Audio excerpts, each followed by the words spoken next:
Hello everybody. Thank you, Billy. And as Billy said, I'm not a politician. I've never been a politician. In fact, I've hardly ever wanted to be a politician. And do you know why? It's because what the politicians do, we don't know, because they don't seem to be working for us.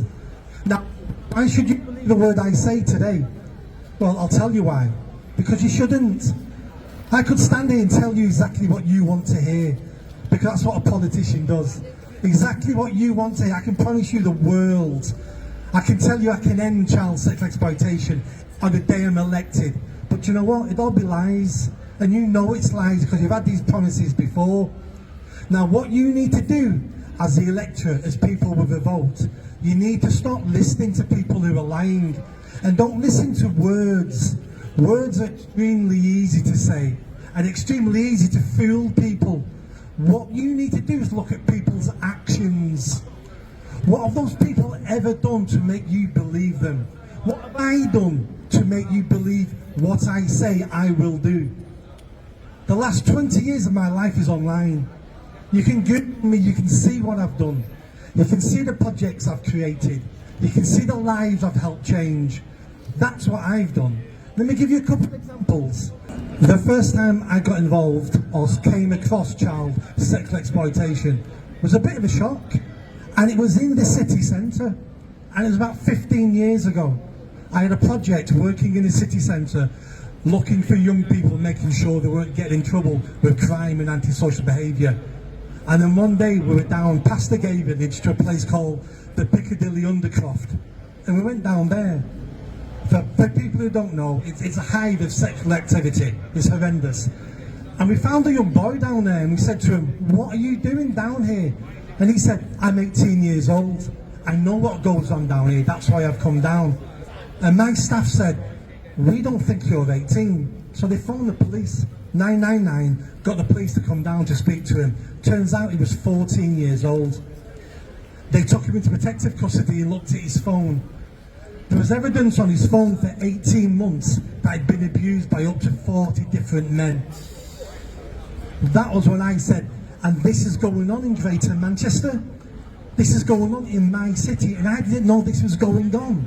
And I should have known, because I was based at Bootle Street Police Station just there for 3 years. I should have known the dangers some young people are facing and how we're letting them down. Now sometimes we think this doesn't happen to boys because the girls seem to get the attention because there seems to be more girls, but believe me, boys are at risk as well.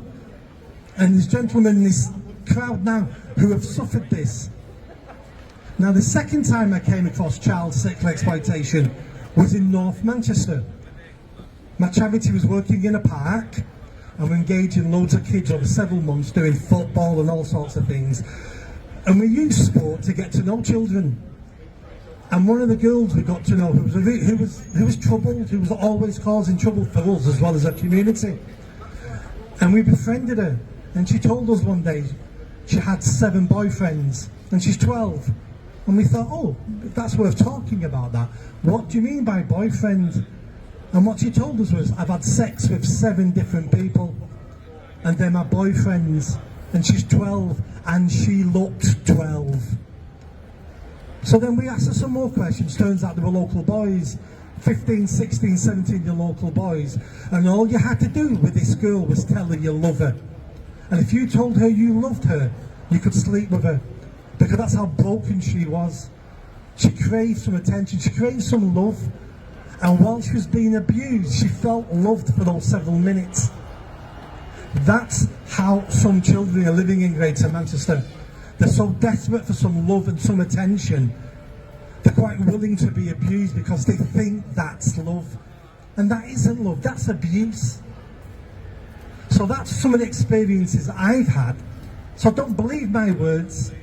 Look online, look at the Granada Studio, Granada Reports documentary I did on this for a project I created in the city centre. Look at the awards I've won. I won a national award. My charity won a national award in 2015. We were up against Bernardo's and a police force, and my tiny Greater Manchester charity beat them both to top spot. And when the judges made a decision, they said, we voted for this project because they concentrate on prevention. So let's talk about prevention. If you ask any survivor of child sexual abuse, they will tell you one thing: they would rather have not been abused in the first place. It's okay going after the criminals afterwards, and so we should. We should hammer those criminals and get them in jail for a long time. But that's doing something after the fact. We should be preventing this crime from happening in the first place.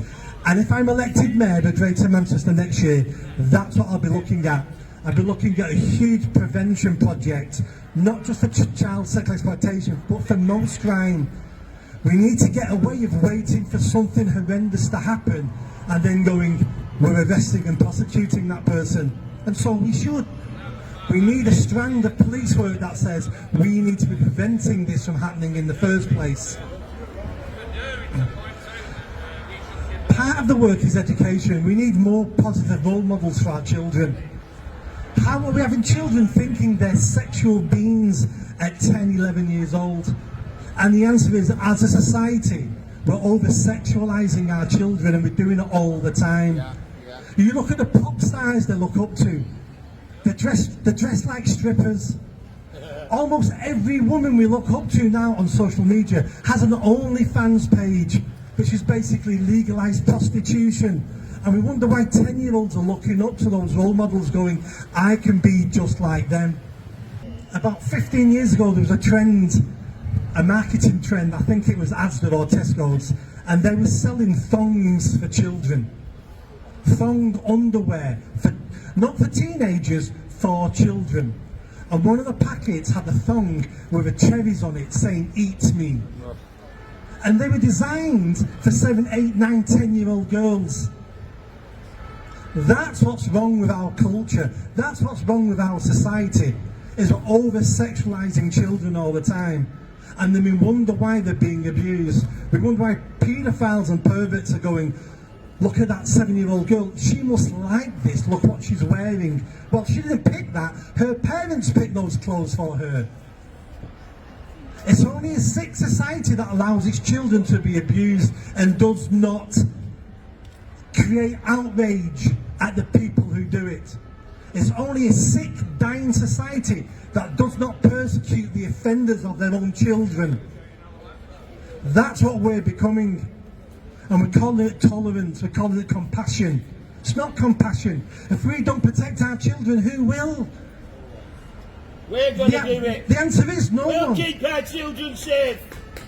Politicians will only do what the public want them to do. Why would they waste their time doing anything else? We've got a demonstration around the corner, a couple of thousand people are marching and demonstrating over what they believe. But you know what?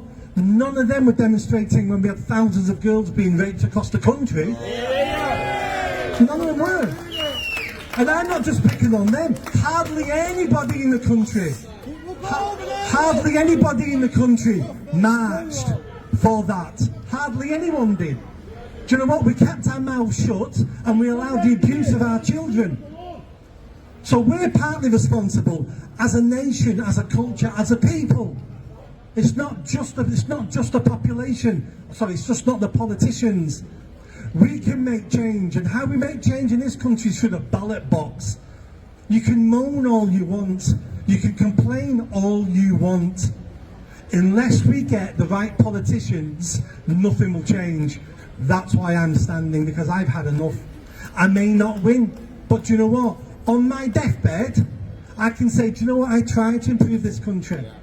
10 years from now, if there's more grooming gang scandals and tens of thousands of more girls have been raped and abused, I can say, well, at least I tried.